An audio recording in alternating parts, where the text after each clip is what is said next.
Well, that twist came out of nowhere.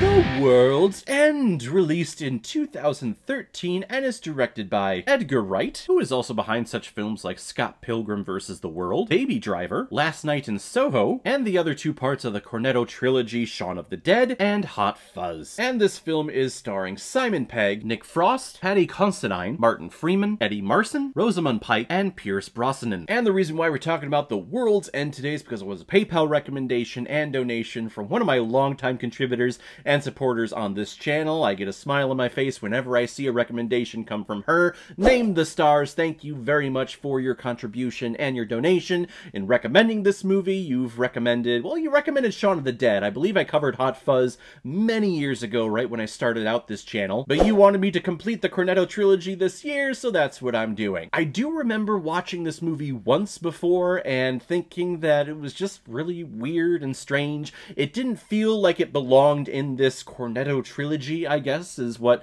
Edgar Wright is kind of outwardly deeming these series of 3 films. But I will say this time around, I think it's aged pretty well, and I think my appreciation for this film has grown because of it. Simon Pegg plays Gary King, who is a 40-year-old alcoholic who has a dream of recapturing the joy of his youth when he and his group of friends try to complete the Golden Mile. 12 different pubs in Newtown Haven where you would go to drink 1 pint at each. And now everyone is grown up and have adult jobs and adult lives and adult families. However, Gary is able to get the gang back together to help Gary try to attempt to complete the Golden Mile this time. And I will say in the first half of this movie, that's what this movie is about. It's a very thin plot of this guy wants to recapture the golden days of when he was in high school and supposedly was going to rule the world, right? That's what you do when you're in high school. You think you're the kings and queens of your own domain until you move out of your parents' house and the world slaps you across the face. But that's all we're doing here. We're going back to your old hometown and you're starting to drink a bunch of pipes at a bunch of different pubs in your hometown.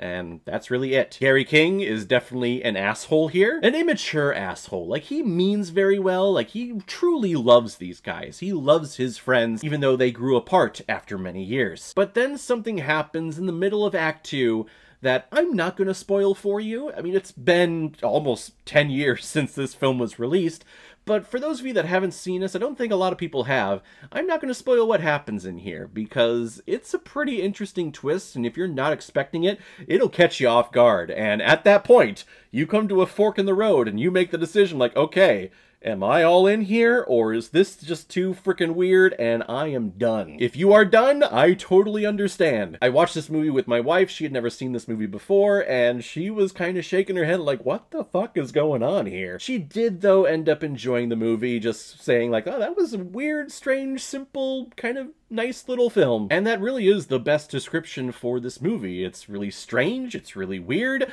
it's really simple and just kind of nice. I don't think it reaches the greatness that Hot Fuzz and Shaun of the Dead achieved. Sadly, a lot of part 3s in a trilogy don't live up to that potential. But if those movies did not exist and we just had this one from Edgar Wright, I think it still would have been just a fine-ass time. It's really weird seeing Simon Pegg in this CORNETTO trilogy be the goofy one, be the pratfaller, and be the one who's kind of the fuck-up. Because that role has always been reserved for Nick Frost in the first 2 in Hot Fuzz and Shaun of the Dead. Here, Nick Frost is like the well-mannered businessman who's not alcoholic and keeps drinking water in the first half of this movie. So to see this comedic duel do a little role reversal is interesting.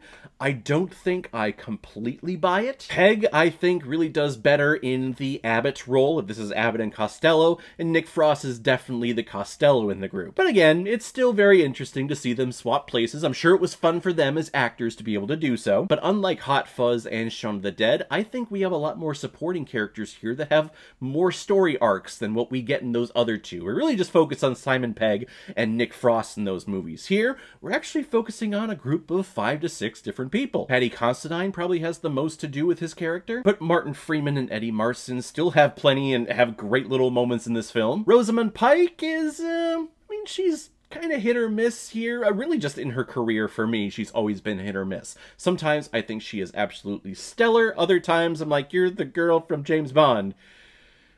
And Pierce Brosnan appears. It's at this point now, I think, in his career, whenever he shows up on screen, it's almost like a joke. I just get a little chuckle, just like, oh, it's Pierce Brosnan. Of course it is. He's just doing whatever he wants to. He's having a great freaking time. The movie really looks at the human condition and how us humans really just live out our lives, whether we are part of a family, whether we're part of a job that we hate, or a job that we love, or looking for love, or trying to recapture glory days from the past. There's really no one set way to live out your life, is the meaning that I'm getting from this movie.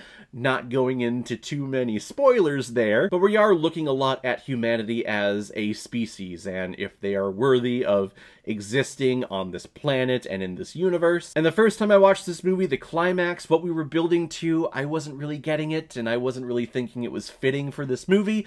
This time, though, I really do appreciate when a screenwriter is able to write something and then just immediately stop and do a complete 180, and we are doing something completely different in this movie. It's a bold choice to do that, and I think it pays off here. Maybe back in 2013, I didn't think so, but yeah, I think this movie does still hold up. Is it something that I have a craving to go back and watch over and over and over again?